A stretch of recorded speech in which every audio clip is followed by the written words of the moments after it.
Olá a todos, eu sou Bruno Nauteriung e estou apresentando hoje o TEM Inside Talk. Hoje estou aqui com o Júlio e o João e a gente vai bater um papo sobre a questão de códigos, desenvolvedores e a IA generativa. Pessoal, muito obrigado por estar aqui comigo hoje. Eu que agradeço o convite, Bruno. Bom, já me apresentando rapidamente, eu sou o Júlio Viana, eu sou responsável pela operação brasileira do GitHub e prazer estar aqui com vocês. Eu sou o João Gabriel, programador e arquiteto de software na Portobank. Bom, pessoal, a IA generativa teve esse boom aí mais ou menos meados de 2023, né, novembro, a gente viu um crescimento muito elevado dessa tecnologia, todo mundo aplicando, seja para atendimento, seja para segurança, os desenvolvedores não ficaram de fora, né, dessa inovação. Eu queria saber como que vocês identificam hoje esse mercado com a IA generativa, né? Como que os profissionais têm trabalhado em conjunto com ela? Bacana, posso começar? Pode ficar à vontade. Bom, o mercado brasileiro, por incrível que pareça, é um mercado fantástico e pulsante, não só olhando do lado de IA generativa, mas também de contribuições open source. Hoje, se a gente olhar em termos globais, nós somos o quarto maior mercado do mundo em contribuições totais de open source. A gente só fica atrás de mercados gigantes como Estados Unidos, China e Índia, que pela própria população e pela própria maturidade já ficam bem à frente. Mas se a gente olhar na questão de contribuições totais do mercado open source, nós somos o sexto no mundo inteiro. Então nós temos assim um roadmap absurdo, uma possibilidade incrível de não só crescer e de desenvolver mais ainda o nosso país nessa direção, porque o mercado pede por isso. A gente está na hora certa, no lugar certo e não teria momento melhor para ser desenvolvedor hoje, não só dentro do Brasil como fora. Aí eu pediria até um pouco da opinião do João, porque o momento é fantástico. Assim, ó, hoje no Brasil a gente tem em torno de 400 mil desenvolvedores e programadores, né? É uma média ali por cima. E o que acontece, cara? Nessa virada de chave que teve com a IA generativa, né? A produtividade, pelo menos o que eu tenho visto nos times que eu trabalho, e com o meu uso, né? E com conversas que eu tenho feito, participando em grupos de desenvolvedores, que o pessoal tem usado realmente bastante, né? Tem sido ali um divisor de águas, né? Hoje você consegue entregar muito mais rápido, né? Com uma qualidade tão boa quanto, né? Por quê? Porque mesmo a ferramenta entregando o código, sempre tem que ter aquele sentimento de dono, né? De você olhar, observar e pesquisar para saber se realmente aquilo é a melhor estratégia, é o melhor código realmente, antes de você pensar em colocar em produção, né? Então, olhando para esse cenário, pelo menos nos times que eu tenho atuado, tem sido um divisor de águas em termos de velocidade de entrega e de qualidade de entrega, né? Que você hoje pensa entregar uma feature complexa, muitas vezes você não sabe para onde você tem que ir, você tem que procurar referências na internet, no Google, vai procurar no Stack Overflow, e hoje você, com uma única ferramenta, você consegue começar a dar seus próprios passos ali até achar uma solução, né? E aí a ferramenta, ela entrega aquilo que você conhece. Quanto mais você consegue extrair da ferramenta, quanto mais conhecimento você tem de uma linguagem de programação ou de uma ferramenta que você queira, de um framework, mais você consegue extrair valor da ferramenta, porque ela acaba que tem toda uma tecnologia, todo um estudo estruturado, uma qualidade de dados ali por trás, né? Então, mas hoje com certeza tem um diferencial muito grande para quem sabe usar a ferramenta, né? Tá, perfeito. Só pegando um gancho do que o João colocou aqui. Não, tá perfeito. Quando ele coloca a experiência, é exatamente uma das coisas que são assim primordiais dentro da GitHub hoje, que é garantir e preservar a saúde mental do desenvolvedor no final do dia. Garantir que ele tenha tudo o que ele precisa à mão. Garantir que ele tenha tudo num único lugar. Não fique mudando de tela, mudando de contexto, mudando de coisas que no final do dia, para ele não são importantes e não são essenciais para aquilo que ele precisa entregar. Ou seja, fazer mais rápido tudo aquilo que é repetitivo, que não é tão legal no final do dia. Manter ele focado naquilo que importa efetivamente. E trazer para a mesa código com qualidade. Ou seja, garantir que ele faça de uma maneira correta e eficaz desde o começo. Garantir que ele não vá ter eventuais injeções de código, eventuais bugs, eventuais libs com vulnerabilidade desde o começo. E a adoção a gente vê no mundo inteiro hoje que tem sido massiva. Por quê? Se a gente olhar só do lado pago da nossa plataforma do GitHub Copilot, que é a maior no mundo hoje, muito à frente de todas as outras que se apresentam para o mercado hoje, ela já tem hoje, se a gente fala só em números pagos, ela já tem quase 2 milhões de pessoas desenvolvedoras hoje usando efetivamente e pagando pelo uso dela.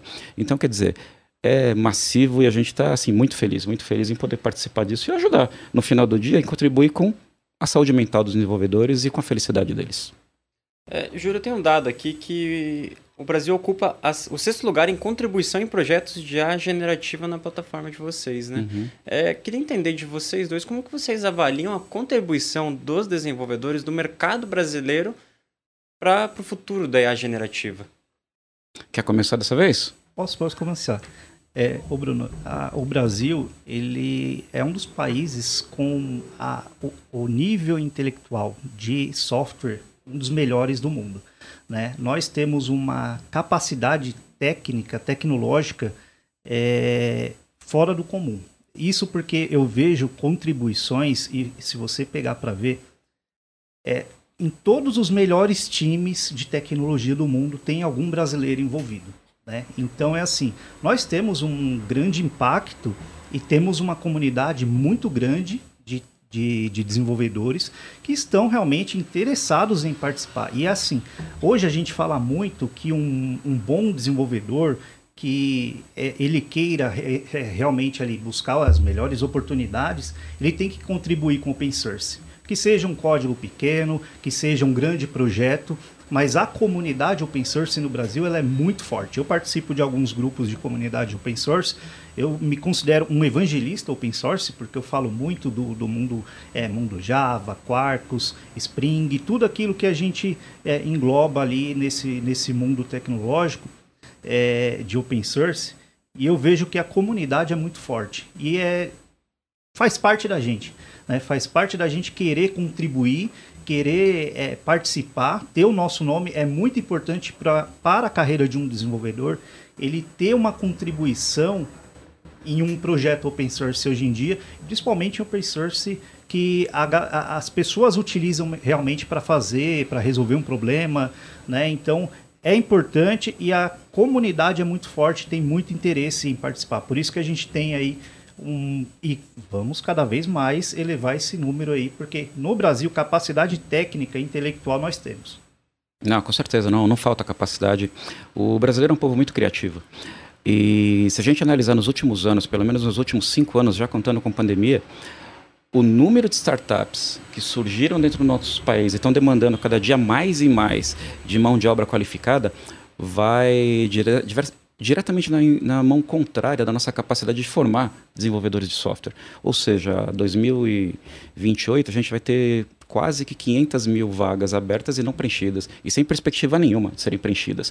Então, quer dizer, a gente precisa mais de desenvolvedores do que a nossa própria capacidade de formar desenvolvedores dentro da nossa casa. Exatamente. Nessa direção, eu vejo assim, as oportunidades são fantásticas. E, em paralelo, a gente tem diversos outros países roubando os nossos talentos aqui de dentro. E, muitas vezes, deixando o cara morando no nosso país. Você não precisa nem mudar para cá. Você pode continuar na sua casa, eventualmente no quarto da casa da sua mãe. Não façam isso, por favor. Aluguem um apartamento para vocês. Deixem os velhinhos em paz. Mas os caras ganhando em dólar. Então, quer dizer, a escassez de mão de obra qualificada, extremamente qualificada, dentro do nosso país, só cresce. E cresce assim de uma maneira exponencial. Então, eu diria que são vários os fatores aí, mas o principal deles, a explosão das startups, a explosão da necessidade por mão de obra qualificada, desenvolvedores de software, hoje eu digo sem medo de errar para qualquer pessoa que me aborde, para qualquer jovem, para qualquer profissional em transição de carreira. Hoje, ser um desenvolvedor de software representa um problema grave para você. Você não vai parar de trabalhar nunca mais. Exatamente. Você mencionou a questão justamente da mão de obra indo embora do país, né? Um problema sério, começou justamente na pandemia, né? Com a digitalização, foi um processo, e a gente ainda vê, e eu queria saber de vocês como vocês identificam hoje essa questão dentro do mercado brasileiro, como isso tem afetado o mercado como um todo, como as empresas, todo mundo, porque mão de obra, você falou, está precisando, a gente precisa, o que a gente tem formado, a gente forma e ele vai embora. Como que está o mercado com relação a isso? Eu não diria que é exatamente nesse momento que a gente perde a mão de obra, no momento que a gente forma e ele vai embora. Eu diria que aquele profissional que é experiente ou muito experiente, esse daí, inevitavelmente, ele vai ser assediado para ir embora do país. Ou até mesmo para ir embora virtualmente, continuar trabalhando daqui para uma empresa externa. Eu vejo que no mercado brasileiro hoje, principalmente onde o meu território está baseado, onde eu gerencio, a gente tem efetivado, tem realizado diversas ações para minimizar esse tipo de coisa. Reconhecendo melhor, dando melhores condições de trabalho, fazendo um paralelo rápido, mercados mais desenvolvidos, vamos olhar para o mercado americano. Você colocar um salário acima da média de mercado hoje já não quer dizer mais praticamente nada para um desenvolvedor. Você tem que colocar na mesa uma oferta financeira adequada, mas uma condição de saúde, uma condição de felicidade, uma condição tecnológica que o convença a trabalhar contigo. Não adianta nada eu convidar o João para vir trabalhar comigo hoje e voltar a trabalhar com o COBOL, triplicando o valor do salário dele. Ele vai pura e simplesmente dizer para mim, não. De maneira nenhuma eu vou fazer esse tipo de coisa. Mas, juntando todos esses elementos e olhando para o nosso mercado hoje, que ainda é muito drivado financeiramente, eu acho que a gente está invertendo essa balança de uma maneira muito rápida. Muito rápida. Olhando para o cenário, eu até ia escrever, vou escrever um artigo falando se ainda vale, nos dias de hoje, ser um desenvolvedor. Entrar para a área de tecnologia. E como você falou, vale muito, né? A partir de alguns anos, a tecnologia, ela está em tudo. Software está em tudo. Então, 500 mil profissionais até 2028. Hoje nós temos 400 mil desenvolvedores. Então, a gente precisa muito para dar conta, até porque desses 400 mil, muitos vão se aposentar, muitos estão indo para fora do país, né? Então, a oportunidade, a janela de oportunidade é muito grande. É claro que para você conseguir uma oportunidade, por exemplo, fora do país, você tem que estar com inglês minimamente conversacional ali, né? E ter uma boa base técnica. Quando você coloca essa fuga, né? A fuga dos cérebros, quando você disputa com uma empresa que no Brasil, por exemplo, ela oferece 12 mil reais de salário, e uma empresa, o cara dentro da casa dele, trabalhando remoto, consegue tirar 40, 50 mil fazendo a mesma coisa, acaba sendo uma disputa bastante ingrata. Muitas vezes essas empresas de fora que estão buscando os melhores profissionais, não é júnior ou pleno, é um cara que já é nível sênior, especialista, é um cara que já vem com a bagagem, é um pessoal que já vem, né, que vai chegar no time já jogando, que consegue se desenrolar, já tem ali uma história, uma bagagem para ele chegar jogando, né? E conseguir esses salários, eu sempre falo para a galera, quanto mais alto é o seu salário, maior é a sua responsabilidade. Então não adianta ficar pulando, querendo ganhar salários altos, sendo que daqui a pouco, se você não tem uma bagagem, você acaba tendo que retroceder em algum momento da sua carreira, né? Então, existe a mão de obra que precisa, a falta de mão de obra, existe muita oportunidade e a gente deu uma desacelerada, né, depois da pandemia aí, porque na pandemia a gente foi pegando todo tipo de desenvolvedor, o pessoal fazia um curso de 6 meses e já estava apto, o mercado já estava pronto para pegar aquele profissional, agora as coisas estão voltando ao normal, né? Então, olhando para esse cenário, tem que ter um pouquinho mais de paciência hoje. Para o júnior é um pouquinho mais difícil, é um pouquinho mais complicado entrar no mercado de trabalho, mas para quem é pleno, sênior ali, está nadando de braçada, né? Muitas oportunidades, salários que a pessoa pode escolher, né, aonde quer trabalhar, e realmente a questão salarial não é mais o único ponto que vai fazer um desenvolvedor sair. Hoje, se você tem que sair 4 dias para trabalhar presencial, 3 dias para trabalhar presencial e uma oferta um pouquinho menor para trabalhar 100% remoto, com certeza a pessoa vai dar preferência para essa oportunidade remota. E aí imagina se você vai buscar uma oportunidade fora do país, trabalhando remoto e ganhando 5 vezes mais. Então o Brasil tem a oportunidade, mas as empresas elas precisam entrar nesse consenso e entender o cenário do desenvolvedor. né? Entender que é uma classe que tem seus pensamentos próprios e tem suas vontades próprias, né? E assim, quanto mais se capacita, mais oportunidade tem, mais empresas têm dispostas a pagar aquilo que a pessoa quer. E é uma busca incessante eu falo sempre que é gato e rato, né? O pessoal está aqui, pega o queijo aqui, pega o desenvolvedor bom, vem outra empresa, pega, depois vem outra empresa, pega, fica canibalizando sempre. Então a gente precisa realmente dar um gás aí para conseguir pelo menos colocar uma galera, né, no meio tecnológico. E aí depois a gente pode falar mais sobre como a gente poderia fazer isso, né, no Brasil, para dar oportunidades de tirar outras pessoas e fazer com que a tecnologia seja um meio de evolução também financeira e mudança de vida, né? Teve um caso muito, muito curioso que a pandemia expôs, que foi exatamente a necessidade por desenvolvedores de software no momento que a gente não tinha disponível. Muitas empresas, isso não é surpresa para ninguém, elas roubavam os melhores talentos umas das outras. Só que eles usaram uma tática naquele momento que acabou canibalizando um pouco esse tipo de coisa. Exatamente. Por quê? Eles olhavam para um desenvolvedor como eu sou um desenvolvedor aposentado. Você hoje é um sênior na sua empresa, você hoje é um pleno, eu te contrato aqui como sênior.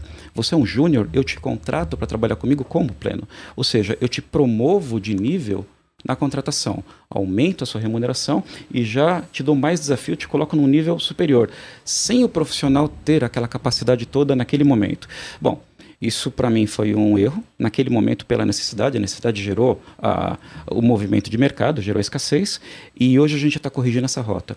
Resultado de tudo isso, todo esse movimento, a gente tem uma necessidade ainda maior por talento, e não é a Generative AI ou qualquer solução que seja, que vai resolver isso daí por si só, porque ele é totalmente passivo.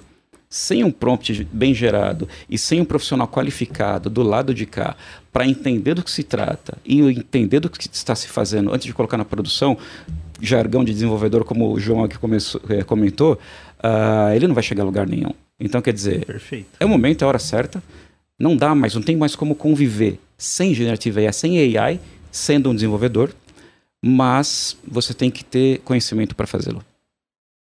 Vocês comentaram também essa questão de pular de uma empresa para outra. Eu vejo muita gente falando até que é um problema geracional, às vezes. Se a geração atual não mantém numa empresa, não cresce dentro de uma empresa. E a gente vê de fato o mercado, né, tendo essa questão. O desenvolvedor fica 1 ano numa empresa, vai para outra. O que explica? Qual que é o principal quesito que explica essa relação? Eu tenho uma visão sobre isso, mas é uma visão do antes da pandemia, aliás, um pouco bem antes, uns 2, 3 anos antes da pandemia, é uma visão atual. Se a gente olhar para o mercado brasileiro, eu sou da indústria, sou do mercado de software já há 35 anos, se eu posso dizer, mas antigamente o técnico, o desenvolvedor muito capacitado, ele não era reconhecido efetivamente do lado financeiro e do lado de saúde, do lado de efetividade, felicidade do dia a dia dele. Com o passar dos tempos, até uma frase que o João mencionou aqui com muita propriedade, toda e qualquer empresa se tornou uma empresa de software. Hoje você olha para um banco como Itaú, qual que é o core bancário, qual que é o core business dos caras? É software. No final do dia, ele não é uma empresa de ativos financeiros, ela é uma empresa de software. E sem software, sem o core, sem o coração deles, eles não sobrevivem mais. Como uma montadora, como um retail, como qualquer outro tipo de negócio dentro do Brasil. Eles acabaram percebendo esse tipo de coisa e de 10 anos para cá, acho que é uma boa medida, eles começaram a corrigir essa rota. E todas as grandes empresas do Brasil, as maiores, com que eu tenho muita interação no meu dia a dia, eles hoje conseguem reter esse talento. Conseguem não só atrair e reter de uma maneira melhor. E no final do dia não é só financeiro. Não é pura e simplesmente uma questão financeira que eu estou dizendo. Mas eu vejo a mudança, o turnover, no final do dia, de funcionários, já não é mais tão grande assim quanto a gente podia observar há 10 anos atrás. Há 10 anos atrás, você pegava um desenvolvedor sênior, um cara muito capacitado, qualquer valor monetário que você colocasse na mesa, você roubava o cara, ele passava de 1 ano em 1 ano em empresas de mesmo porte, mesma capacidade. Perfeito sua observação, Júlio. Cara, além de tudo isso, realmente, hoje em dia, tem uma ansiedade pelos jovens por ganharem dinheiro, né? Então é assim, você começa no mundo da tecnologia, cara, um júnior já não ganha mal, né? Normalmente ganha 4, 5 mil reais ali, na maioria das empresas, nas boas empresas, que já é, cara, maior que 90% da população brasileira, né? Então o júnior, ele começa a ver que ele tem oportunidade e ele começa a ser assediado, e principalmente quem está em uma boa empresa, por exemplo, uma empresa que tem um nome bom tecnologicamente, é referência em tecnologia, essa pessoa vai ser assediada e ela vai receber propostas, né? Então não adianta, ela vai receber proposta. Muitos jovens começaram a fazer um curso, começaram uma graduação e vê essa possibilidade de rampar. Então começa aqui, cara, estou há 2 anos trabalhando nessa empresa, a empresa é meio burocrática para promoções, a primeira oportunidade que vem, né, oferecendo uma qualidade melhor, com um salário um pouco melhor, você vai embora. E assim você vai rampando, né? Muitas vezes a pessoa consegue dobrar o salário a cada mudança de emprego, né? Então, a cada mudança você consegue chegar num patamar aí de salário rapidamente. Um júnior, ele passa a ser um sênior só trocando de empresa, né? Não é nem questão de realmente ter ali passar por um tempo de projetos, passar por experiências, ele vai ganhando a senioridade trocando de cargo em empresas, né? E aí você vai realmente ganhando um pouquinho mais, aumentando seu salário, aumentando seu valor. E essa ansiedade hoje acaba acontecendo, né? As pessoas têm esse ritmo de estar acelerado, né? Querer as coisas mais imediatamente, não ter mais tanta paciência para entrar numa empresa e esperar 5 anos, 10 anos para você chegar num cargo sênior ganhando X. Hoje em dia, com menos tempo, você fazendo essas estratégias, você consegue chegar num valor de salário razoavelmente bem, e é o que eu vejo muito isso acontecendo, né? As pessoas pulando a cada um ano e meio de empresa, justamente para conseguir esse valor, né? Esse aumento de salário, porque é meio que inevitável devido à falta de profissionais, né? E essa busca, quando você entra numa empresa, consegue ter um conhecimento, absorver uma tecnologia ali que esteja em começo, ou uma tecnologia que está sendo bastante demandada, 1 ano, 2 anos de experiência ali, o mercado já consegue te absorver e oferecendo bons salários, né? Então, esse é um dos cenários também que pode complementar aí essas mudanças, né? Mas eu vejo que isso daí no final do dia acaba impedindo um pouco também dos profissionais absorverem minimamente a cultura corporativa, a cultura das empresas, do negócio. Exatamente. Isso daí acaba prevenindo.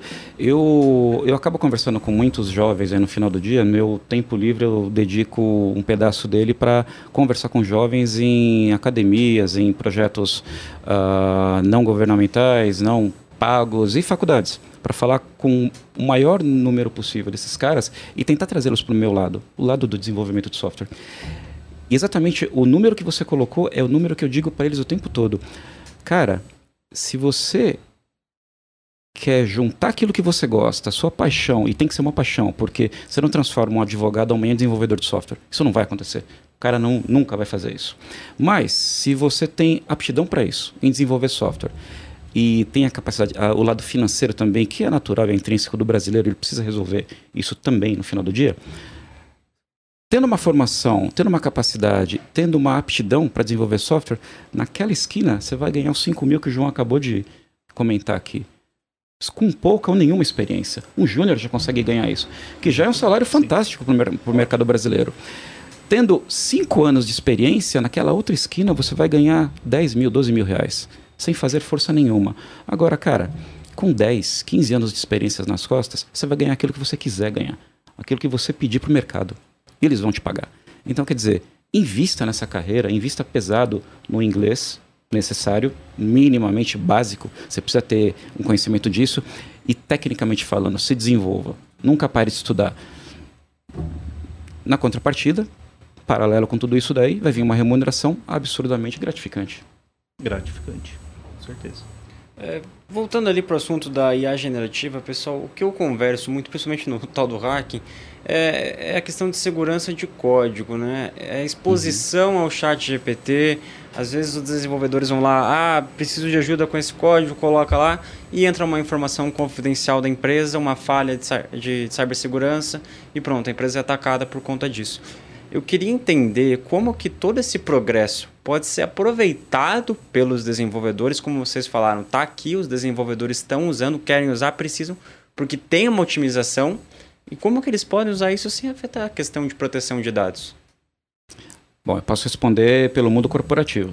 Pelo mundo corporativo, isso é uma questão muito séria para a gente e considerada assim em todos os aspectos de segurança do nosso lado. Como é que funciona? Como é que funciona você trabalhar com assistente de geração de código, com o nosso GitHub Copilot? Você tem um mecanismo dentro da nossa empresa que a gente chama de Learn and Forget, ou seja, me pergunte, eu te respondo e imediatamente esqueço. Aquilo que eu te respondi, sem armazenar exatamente nada comigo. Então é tão simples quanto você constrói um prompt bem feito, me passa, eu processo e te devolvo. Aquilo que eu processei, aquilo que eu te devolvi, imediatamente eu esqueço. Tá? Isso eu garanto privacidade, isso eu garanto segurança, isso eu garanto qualidade. Por quê? Todo o conhecimento de Generative AI que eu precisava para trabalhar contigo, eu já tenho armazenado em formato de metadado dentro do meu engine, dentro da minha cabeça virtual, óbvio. Eu não preciso me alimentar com o que você sabe, com o que você está me pedindo e nem com o que você está me deixando disponível para te responder, para trabalhar nesse momento. Existem maneiras de fazer esse tipo de coisa? Existem. A gente está colocando coisas novas no mercado que tem, inclusive, a capacidade de fazer isso. Mas não é o caso agora da gente entrar para essa outra vertente. Mas essa é uma resposta muito simples e muito rápida. A gente garante que nunca eu vou te ofertar como resposta ao seu prompt uma linha de código que venha, por exemplo, de uma empresa como o Bradesco. Uma particular linha de código que é o usuário GitHub Enterprise também, como tantas outras empresas no Brasil, que eles estão desenvolvendo lá agora no ambiente deles, que é um GitHub Enterprise blindado, fechado, eu garanto, contratualmente falando, que jamais você vai ver uma linha de código dessa exposta e oferecida para você como resposta ao seu prompt.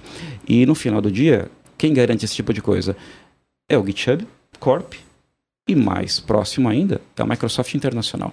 Então, quer dizer, você tem dois gigantes do mercado para, se for este o caso, nunca aconteceu, para que você mova uma ação legal no final do dia. Ou seja, não é possível. Aí até para tirar uma dúvida, Júlio, por exemplo, você tem uma engine ali de inteligência artificial. Ela já foi treinada. Ela é capaz, por exemplo, de aprender com os meus prompts? Essa resposta eu tenho que dividir em duas partes. Na verdade, a nossa engine, o GitHub Copilot, ele continua aprendendo nesse exato momento. Enquanto a gente está conversando aqui, ele continua aprendendo, continua sendo treinado nos novos modelos de ChatGPT. Nos primórdios do GitHub Copilot, a gente usava ele baseado em Codex e ChatGPT, não mais. Hoje 100% baseado em ChatGPT. Tá? A gente deve lançar a próxima atualização já baseado no ChatGPT próxima geração. Não sei se no 5, mas enfim, na próxima que está chegando por aí. Mas ele tem toda a capacidade de processamento e de armazenamento dentro do mecanismo interno dele. Ele jamais vai guardar alguma coisa que ele está devolvendo para ti. Tá? Ele vai receber, processar, devolver, esquecer imediatamente. Existe a possibilidade de você, como uma grande corporação, pedir para o GitHub, olha, eu quero que, além de tudo isso que você já faz, você tenha a capacidade de, além de saber tudo que você já sabe, você aprenda com o que eu sei. Com o que eu sei para dentro da minha casa. A resposta é sim.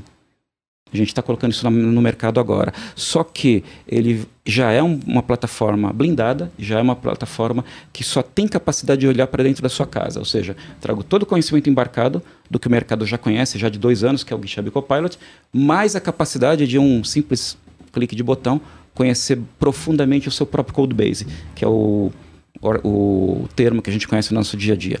Então a resposta é sim. Já já a gente vai ter condições de fazer isso também.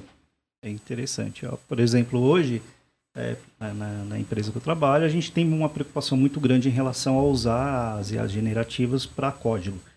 Tanto que a gente criou uma camada de segurança que abstrai a chamada das IA generativas, né? Então, por exemplo, se você quiser usar, a gente tem uma camada de segurança que bloqueia alguns prompts, né? Então, por exemplo, sempre que você vai utilizar, a gente recebe uma mensagem. Cuidado com o que você vai enviar, para não enviar dados sensíveis e tal. Então, tem bastante essa preocupação em relação ao uso, porque a gente sabe que tem um potencial muito grande para o bem, mas também pode ser que escape algum dado ali que não deveria escapar. Pelo que eu entendo, aquele dado, ele, em teoria, se você estiver dentro da sua casinha ali, não tem como ele sair para fora, né? Não tem como ele ser exposto. Mas a gente vê vários casos aí de que pelo menos que sai na internet, né, tem que averiguar a veracidade dos dados quando um prompt sai com resposta de outro prompt que alguém já utilizou, né? Então, esse é o entendimento que as pessoas têm muita dúvida ainda se o que eu estou gerando está alimentando a máquina, né? Está sendo usada ali para aprendizado de máquina real. Eu acho que é uma dúvida que o pessoal pergunta bastante, até com receio de colocar alguma coisa, subir algum documento, né? Normalmente você vai subir hoje as LLMs ali têm a capacidade de subir um documento, então você pode subir um documento lá no ChatGPT, né? Você consegue colocar, analise esse documento para mim, faça alguma coisa, leia esse PDF. E aí, até esse ponto, né, seria interessante deixar bem claro para as pessoas que aquilo que você está usando, ele é esquecido, ele não é utilizado para realimentar a inteligência, né? Então, a gente tem que deixar claro momentos e plataformas. Quando a gente fala do momento e da plataforma GitHub Enterprise, é um ambiente blindado, é um ambiente dedicado para qualquer cliente que hoje tenha um contrato assinado diretamente conosco. Então, isso a gente garante, contratualmente falando, que nada vai escapar dali. Olhando um pouco mais para o lado técnico, a gente tem como blindar isso daí de diversas formas. Colocar guarda-rails necessários, IP whitelist, bloquear nível de VPN, tunelar o acesso do cara. A gente tem diversas maneiras de blindar e de garantir que o acesso seja feito por alguém da empresa do João e que isso só saia de dentro da rede física da empresa do João, para acessar aquele particular ambiente. Isso sem falar na questão de federação de acesso, que o cara tem que passar por um motor de single sign-on para se validar contra o ambiente corporativo dele. Enfim, temos diversos mecanismos para fazer isso daí acontecer no final do dia. Uma outra conversa é quando a gente fala do mundo open source. No mundo open source, a gente, infelizmente, não tem como controlar aquilo que é forcado, que é subido para dentro do nosso ambiente, faça ser um upload para dentro do nosso ambiente. Mas eu tenho como identificar. Um particular código que, por exemplo, tenha sido extraviado de um dos nossos clientes, eu tenho como identificar. Eu tenho como identificar, apontar o dedo para ele e dizer, olha, isso aqui eventualmente é um código que pertence à empresa X e não deveria estar aqui. E a mesma empresa tem a capacidade de fazer esse tipo de coisa, então quer dizer, eu consigo atacar das duas maneiras, garantindo integridade do lado do mercado corporativo, do lado do mercado blindado, privado, e do lado open source da mesma forma. Isso eu garanto em 100% que um eventual desenvolvedor mal intencionado não vá nunca fazer alguma coisa errada? Não tenho como garantir. Aliás, acho que ninguém no mundo inteiro tem como garantir esse tipo de coisa. Mas eu consigo reduzir e muito a possibilidade, a probabilidade disso acontecer. Júlio, como funciona esse processo que você falou ali? Então, no caso, o desenvolvedor acaba vazando de propósito ou não uma informação confidencial da empresa.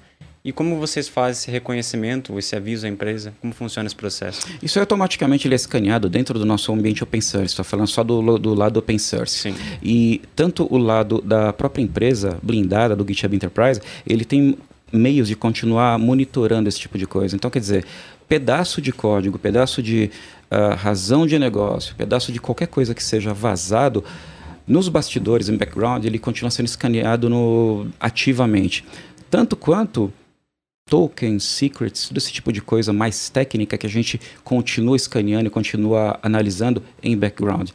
No mercado hoje, se a gente olhar para quem faz esse tipo de coisa que a gente chama de inspeção de código em repouso, se não o único, mas um dos únicos do mercado que executa esse tipo de ação, somos nós.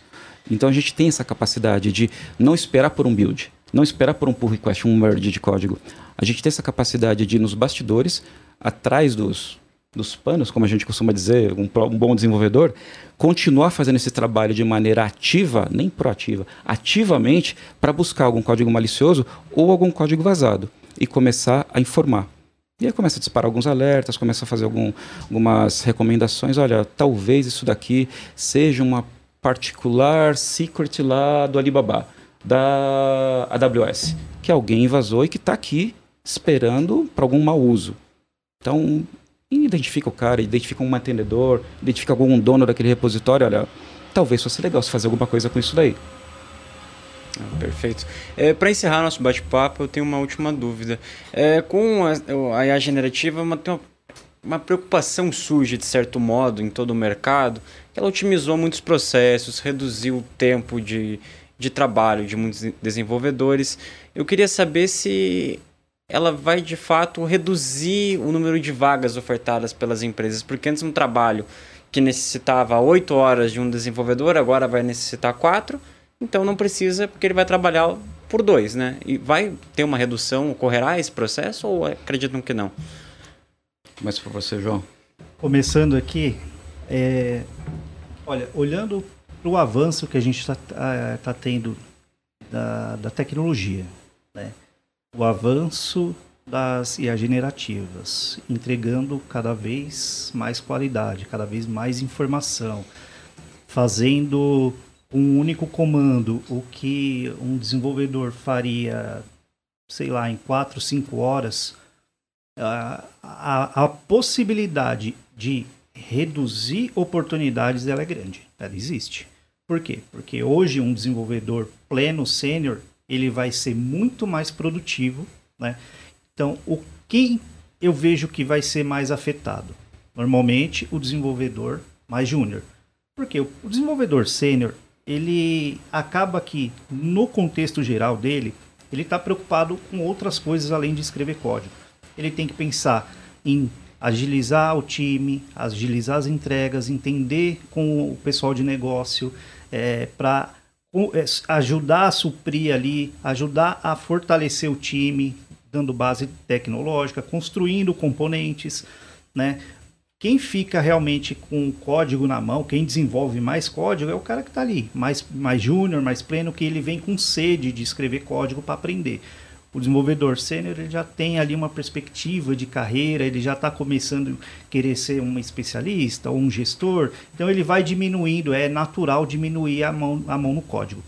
Mas quando ele precisa colocar a mão no código, ele vai ser muito mais rápido e muito mais ágil, né? E muitas vezes, um ou dois desenvolvedores ali, eles vão fazer o trabalho de 4, 5, né? Então, realmente, olhando para o custo, as empresas vão começar a investir um pouco mais na tecnologia e investir um pouco mais na capacitação desses profissionais para extraírem o melhor resultado da tecnologia, né? Não adianta, como eu falo, quanto mais conhecimento o desenvolvedor ele tem sobre um assunto, mais ele consegue extrair veracidade e informação valiosa dentro da IA. Também não adianta nada você jogar um prompt e fazer igual as pessoas faziam antes, copiando o código, por exemplo, do Stack Overflow, sem saber o que aquilo fazia, né? Simplesmente buscava, primeiro o URL que saía ali no Google, a pessoa clicava, via que tinha um resultado, copiava e colocava no código, sem saber o que aconteceu. Hoje, diferentemente, você consegue extrair um código e pedir para ele explicar aquele código, né? E para você entender o que está acontecendo naquele código. Então, além de usar para resolver problemas do dia, usar como aprendizado, usar para fazer aprendizado, se capacitar, o desenvolvedor que ele tiver essa visão de, cara, eu não entendi esse código, eu vou pedir para a IA descrever o que está acontecendo nesse código para eu entender e não simplesmente copiar algo, né, e largar ali. O que faz a diferença é a gente entender aquilo que a gente está fazendo, porque quando der um problema somos nós que vamos resolver, né? Então não adianta você colocar um código que vai para a produção, depois quebra e você não sabe como consertar.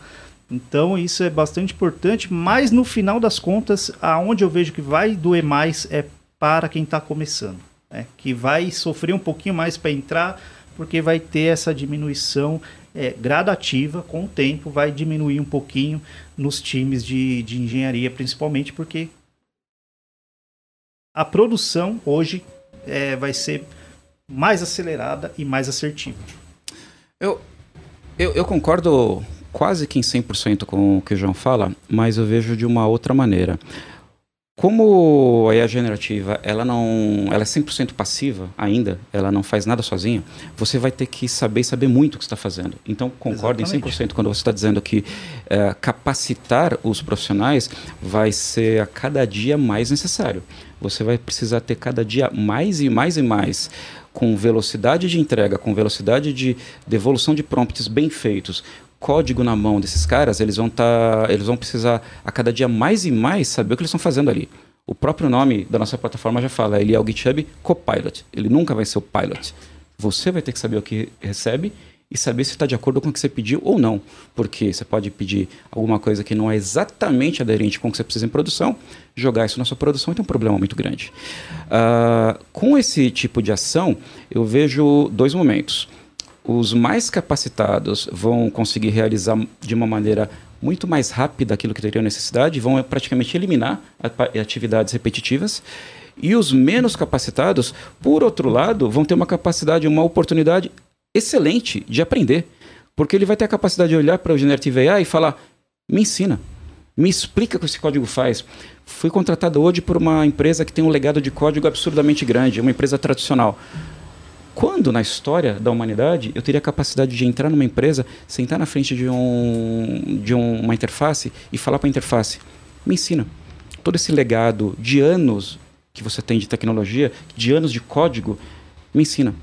O onboarding, a velocidade de onboarding de um júnior hoje em dia, ela está absolutamente mais rápida, absolutamente acelerada. E com isso você vai ganhar uma capacidade de retenção e atração muito melhor, muito otimizada, tá? Então, se eu puder dizer em uma simples palavra, se a gente vai ter um problema com empregabilidade no nosso país, jamais. A gente não vai perder nenhum profissional. A gente ainda assim vai ter muita falta de profissional para desenvolvimento de software. Hoje nós já temos um problema, um leque de profissionais qualificados absurdamente grande. Com o Generative AI no mercado, isso vai mudar? Sim. Vai resolver? Não. Criamos um problema de empregabilidade? Na minha visão, definitivamente não. Perfeito, pessoal. Eu queria agradecer a presença de vocês dois aqui hoje e espero revê-los em novas entrevistas, eventos e podcasts da TI Insight. Muito obrigado, viu? Eu agradeço o convite, Bruno. Eu agradeço a participação do João. O bate-papo foi muito bacana. Obrigado, Júlio. Obrigado, Bruno. Mais uma vez aí. Valeu, galera. E assistam o podcast, hein? Depois eu compartilho lá. Muito obrigado aí pela participação, cara. Gostei muito aqui do podcast, do nosso bate-papo. E fica à vontade aí para me chamar mais vezes aí. Valeu, pessoal.